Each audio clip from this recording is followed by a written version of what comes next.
किसानों की जमीन पर NHAI द्वारा किए जा रहे कार्य को लेकर चल रहे विवाद के बीच प्रशासन ने फिलहाल कार्य पर रोक लगा दी है। इससे आंदोलन कर रहे किसानों ने राहत की सांस ली है। किसानों का आरोप था कि उनकी भूमि से जुड़े मामले में उचित मुआवजा और अन्य मांगों का समाधान किए बिना कार्य कराया जा रहा था, जिसके विरोध में वे लगातार धरना प्रदर्शन कर रहे थे।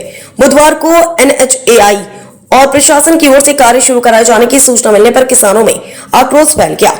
इसके बाद भारतीय किसान यूनियन भानु के राष्ट्रीय अध्यक्ष ठाकुर भानु प्रताप सिंह ने जिलाधिकारी से मुलाकात कर किसानों की समस्याओं से अवगत कराया और मामले में हस्तक्षेप की मांग की।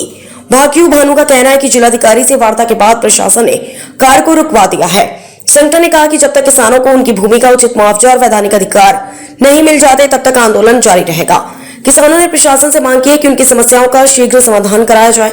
मौके पर CP सिंह, सुंदर यादव, अर्जुन चौधरी, सौरभ यादव, ओमवीर सिंह, मुकेश यादव सहित बड़ी संख्या में किसान और संगठन के पदाधिकारी मौजूद रहे। फिरोजाबाद से अरविंद कुमार, समाचार 24। आज आपने DM साहब को ज्ञापन दिया, किस संबंध में दिया है पूरी जानकारी? ज्ञापन नहीं दिया। हमारे माननीय राष्ट्रीय अध्यक्ष ठाकुर भानु प्रताप सिंह जी आज DM साहब से मिलने आए थे। आरोज पे करीबन महीने भर से हम लोग धरना दिए हुए हैं और 28 किसानों की ज़मीन जा रही है, 88 किसानों की ज़मीन जा रही है।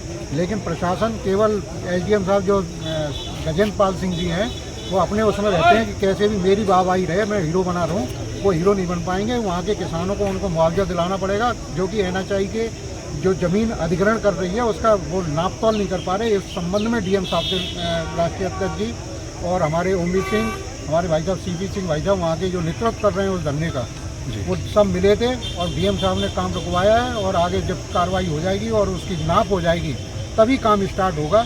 जो DM साहब ने आश्वासन दिया है, इस आश्वासन के साथ राष्ट्रीय अध्यक्ष जी आगरा कमिश्नर साहब के पास चले गए। हम लोग वहाँ धरने पर जाएंगे। ठीक है, धन्यवाद।